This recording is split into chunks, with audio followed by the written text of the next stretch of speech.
What's up, freaks? Yeah, little empty, no Gumpy, but it's for his sanity. I didn't bring him because anytime we're gonna be starting the car, it literally freaks him out to the point where I actually feel bad. So I left him at home, but I'm super excited because we're finally taking the car to the dyno. But in typical me fashion, it's not enough that it's already kicked my butt 3 out of 4 times I've went there. I had to tear the car apart the day before I gotta go. So anyway, I'm gonna take you on this adventure with me of how we're getting ready for the dyno, and hopefully this time we leave dialed in. Are you ready? Let's go. Since some losses through the process had me furious, but I got eyes on the vision, can't get delirious. Fall in love with the game and then you marry it. I think I married it. This the anthem. If you rockin' with it, put your hands up. Yeah, this the anthem. If you get up and get it, put your hands up. Okay, so I know you're not gonna be able to see in here really well, but that's a CO2 bottle. On top of that bottle is a low-dollar motorsports solenoid. Many people forget to turn their CO2 on and lose races. That solenoid allows you to have your bottle on and only open the valve when you have it to a set parameter. Well, here I am starting to dive into the Haltech system and I'm learning the ins and outs. Well, this is literally just a power and a ground. I'm like, I got this. I tried hooking it up to an injector output and I could not figure out for the life of me why. If I hooked up the 12-volt probe, it opened. Through the Haltech, it would not. This is one of those things where I love the fact that education just keeps happening. Like with cars, you'll never know it all. You can always learn a new way. Well, this wasn't even that. It was just something I didn't know. So the outputs for the coils and the injectors are ground. I didn't even think about that. So I'm trying to get 12 volts to come out of this ground trigger output. Well, I called a couple people and I'm like, what the heck is going on? On the ride up to Autorama, Nick was like, you said what? Yeah, you're trying to use an inject. What? That's a ground. What? Didn't know that. And in case you didn't know, I wanted you to know. And if you're making fun of me because I didn't know, I know now. So shut up. Nah, nah, nah, boo boo. So hooked it up a freaking relay, ran it to that ground trigger. Now I got it set up to RPM. Obviously, Tyler's going to adjust that as he sees fit and let him do his magic.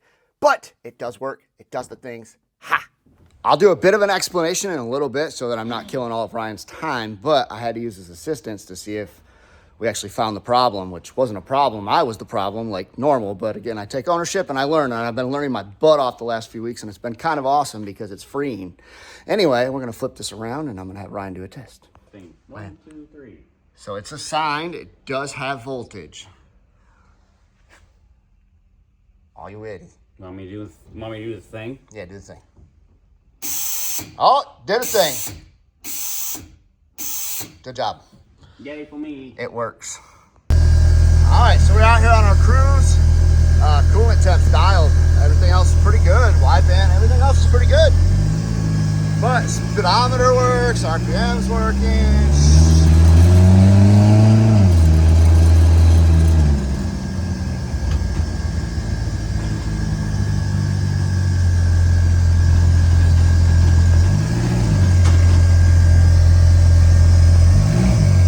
Curtis, everything has tested out great while idling, while doing whatever. I finally just took it on its big, maiden voyage, I guess. I don't know, I did like a 5-minute cruise around, got up to 200 with the hood on, of course. And yeah, they didn't like that.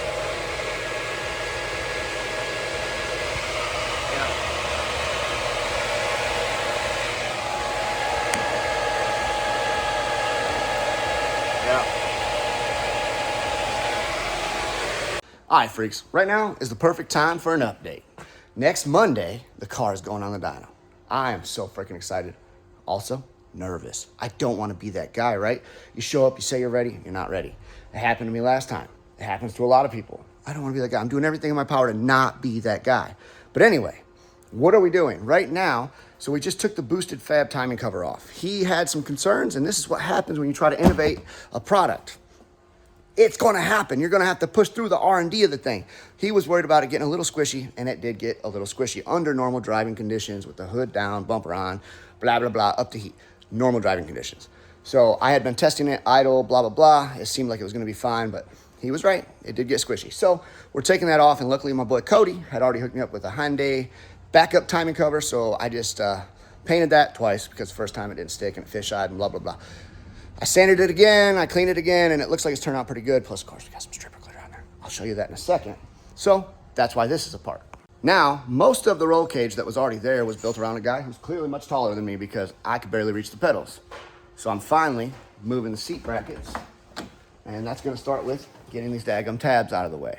I already did that. We'll figure out the rest as we go, but I'm gonna try to have some adjustability so that I can move it a notch or two, because depending on, honestly, how my leg feels is how I need to sit. So, because sometimes I can get some deflection out of my foot, but for the most part, my foot don't do the thing.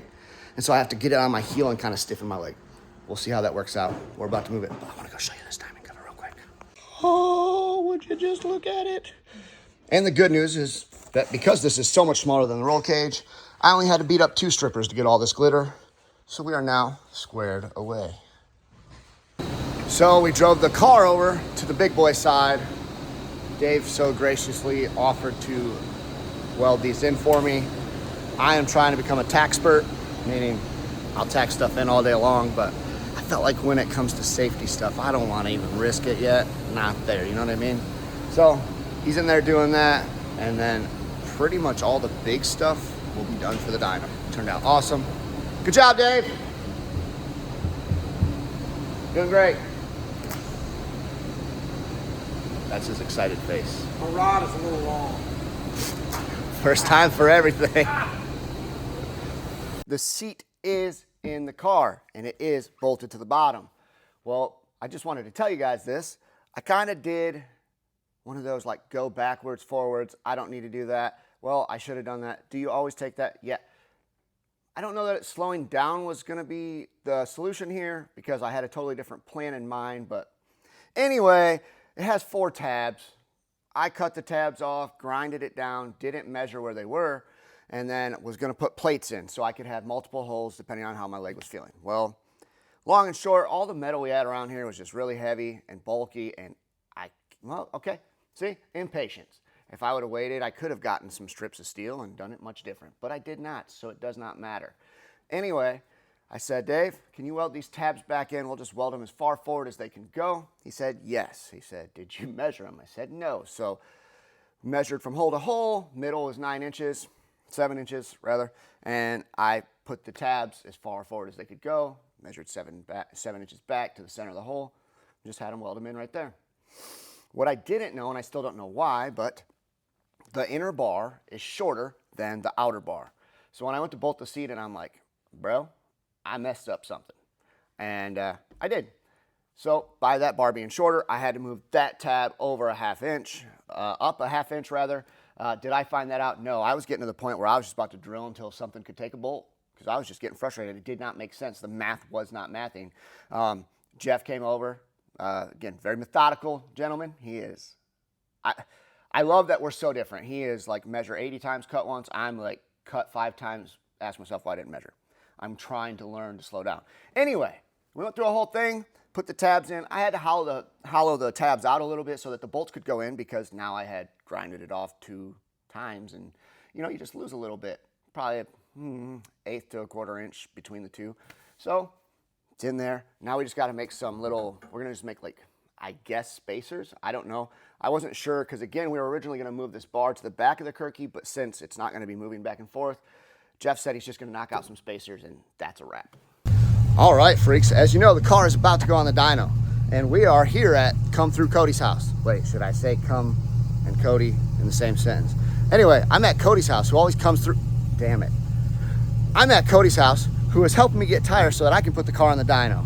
And I just want to say thank you, Cody. You do always help your boy out. You always follow through with being a homie, because I'm not going to say come through. Anyway, he bought these tires for his car in the dyno, and he's allowing me to do the same thing, which is saving me a pretty penny, and it's helping me in a time pinch. So thanks, bro. I always appreciate you. Don't worry about what I'm doing back here. These people think I'm creeping, and I am.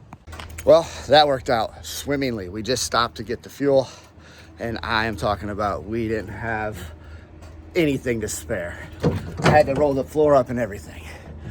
But we're ready to rock. I'm fired up. I am fired up. This is the first time I ever bought race gas for my own car. It's just feels like another part in the evolution, the next step. So anyway, we're getting ready to do the dang thing, dude. I'm so fired up. I can't wait to hear the car on the dyno. It's gonna be crazy. Worked really hard to be here, so thank y'all for everybody who's been watching the entire journey, the rebuild process. I feel like this is the year where we come out and do the car some justice. So let's see if we can make it happen. All right, freaks. I'm sure you can't really see out there, but all the counties around me have tornado warnings and stuff. So of course we did the right thing and came into the shop and tried to get this alternator put on.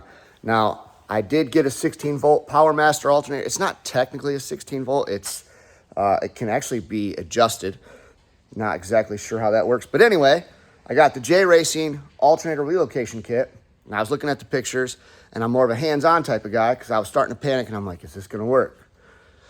Probably the only way to figure that out, right? Put the dang thing on and just see how it goes. So we here. I'm about to do the dang thing. So here is the alternator that I got. And it has this little cap.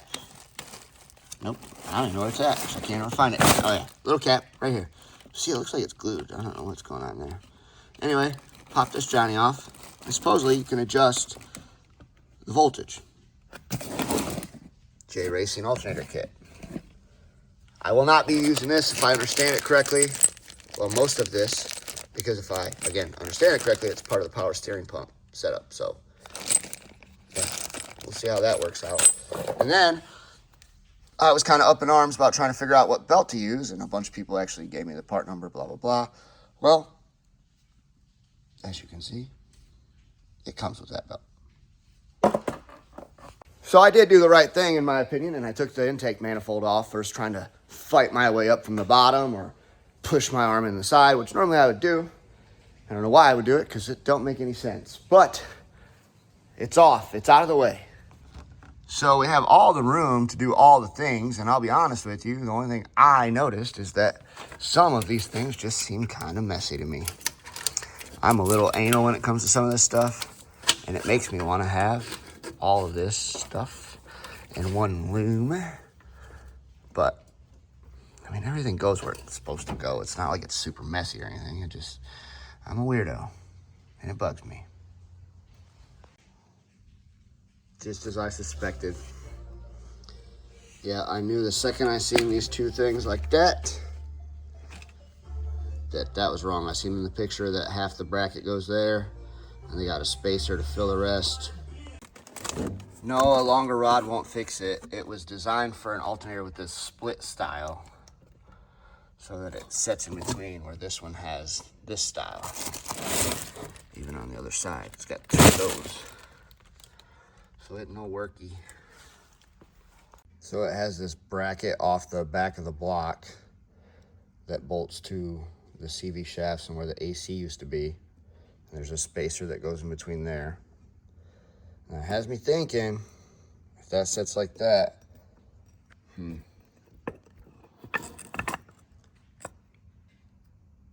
I wish there was more meat on the bone, because I'd still send it through there. Like, just mill off this bottom portion down here. Probably crazy, but that's what I was thinking. So my thought process, cut where the blue tape is. Cut back on this side of the crack. Push it down in there. Then that will be connected. And then when this Johnny's flipped up on its axis, this guy will go right there. Google it. All right, so here's my thought process on this.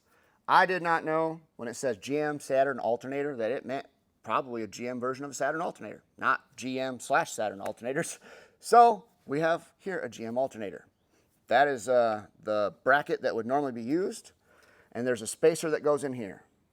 I started thinking, how do I make this bracket work? And I came up with a solution I was not opposed to, honestly. I was essentially going to cut this part of the lobe off the alternator and cut the bracket here and just install it on this side. I do think that could work. Dave brought up a point that has some validity, just enough that I think I'm going to make my own bracket. What if we're out on a drag and drive? It don't even have to be a drag and drive. What if we're at a racetrack? It's going to be hard enough finding a 16 volt alternator, but finding one that I can modify if somebody wants to loan it to me, or I can buy, or whatever, I still have to modify it. Now, I'm pretty confident, I'm prepared that I would always have my grinder on me, but do we want that mess? No. So, Redneck science is going to lead us down this rabbit hole of essentially tracing the bracket the same, but I'm going to extend this part here, and I'm going to make a lobe to go on either side of the alternator, and we're just going to hold it in that way. And if it works, yay. If it don't, I'll give the daggum thing a shank, and I'll make it work. Listen, y'all, I'm going to go ahead and tell you straight up, I'm far from the best welder, but I've gotten decent enough to get independent, and obviously I only plan on getting better. Freaking try some new things, man. Learn new things. It is the most freeing thing on the planet. I can't even explain it sometimes how nice it is to get this knowledge and be able to move around on my own. Anyway, let's see what happens.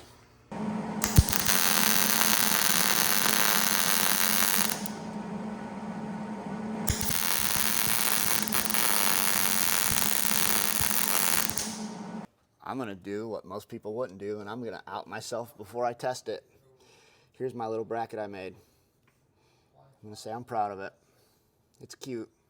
Actually, it's ugly as hell because I painted it when it was still hot. And it still had some of my finger on it. But it's fine, everything's fine, and I'm gonna put it in here and see if it does the stuff. And if it don't, I'm just cutting that other shit up because I don't really care anymore. I just wanna freaking drive my car.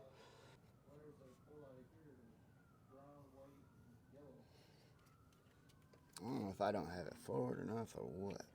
Or that timing cover is not bolted down all the way or something, but anyway, interesting. So I definitely am not saying this to cut corners, but I don't know that that's going to work. It's got it at a little bit of an angle, and just being frank, I don't need it for the dyno, so I may take the belt off, run it on the dyno, just leave the charger hooked up, and see where to go from there. But the bracket turned out pretty cool. I'm still proud of that. It is what it is.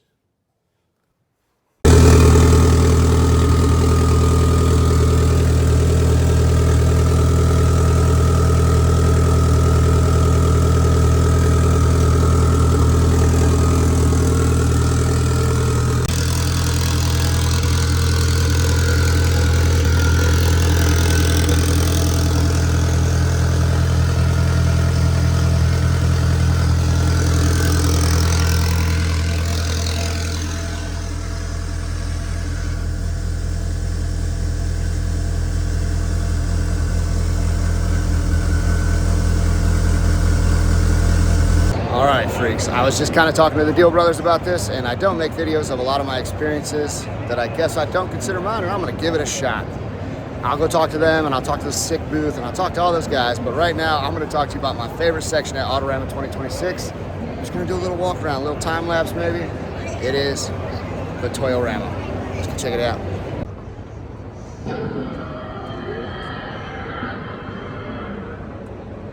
Hurrah.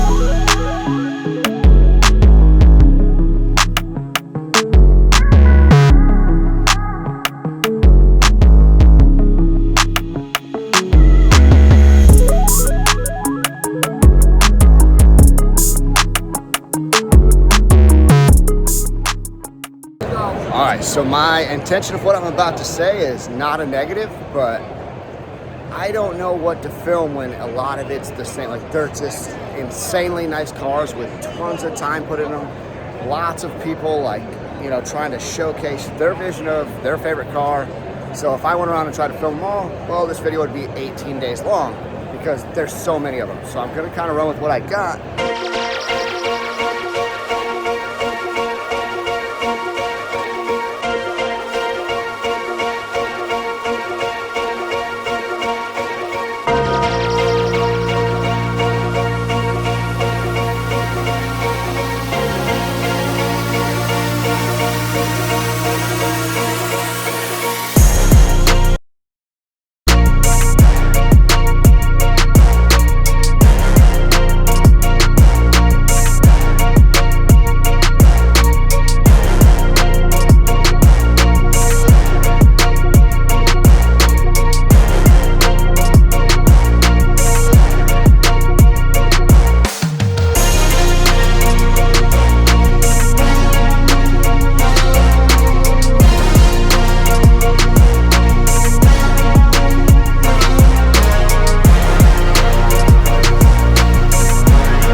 finish the upstairs off with this next car. It is kind of special. It's pretty dope.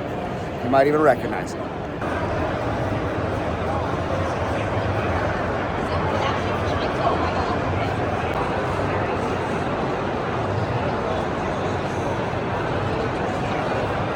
So again, not downplaying a single car out here.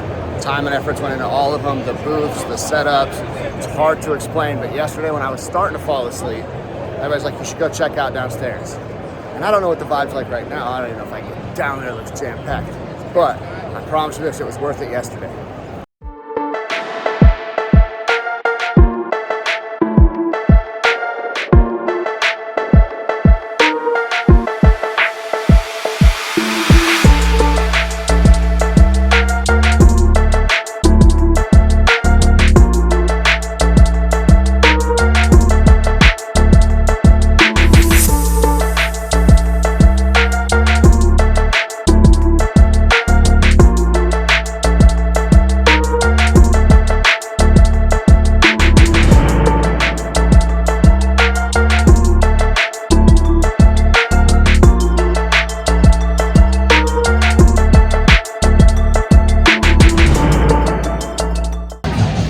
So unfortunately, my timing was wrong, but this is where they have a pinup grill contest, they have live bands, and quite honestly, I'm a little disappointed because there's a huge dance floor, and yesterday I was the only one dancing. I had a backpack on and a camera, nobody else was down. And I kept getting messages about how they got to be drunk to get out there. I'm stone cold sober, and for those of you who don't know, I'm an addict.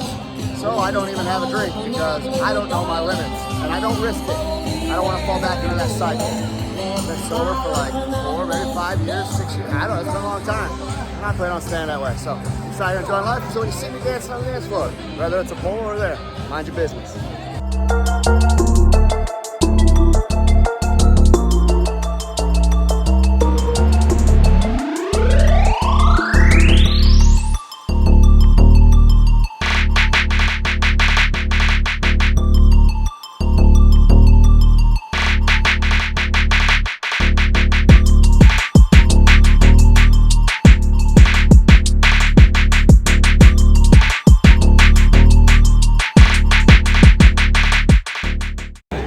All right, most of us got into cars because of Hot Wheels, or we got into Hot Wheels because people were into cars. And anyway, we grew up and wanted our own cars.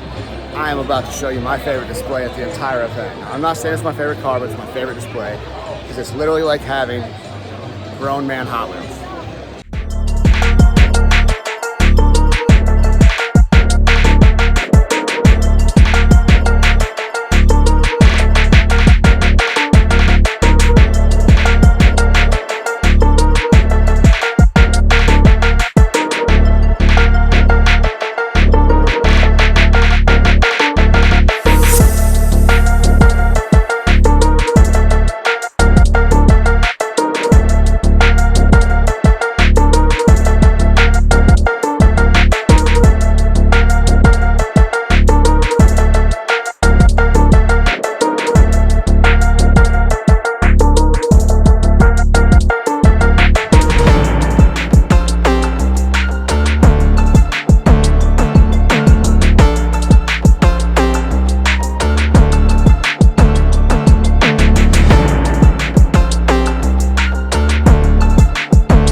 Well, I'll say this much for the last day of Autorama. It's beautiful looking out. It's still a little chilly, but I'm always grateful when the sun's out, dude. Sun is mood changing. Here's our trailer parking spot. Of course, I'm shocked Nick Deal didn't try to find a loophole and park up there. He was gonna park up there and park backwards.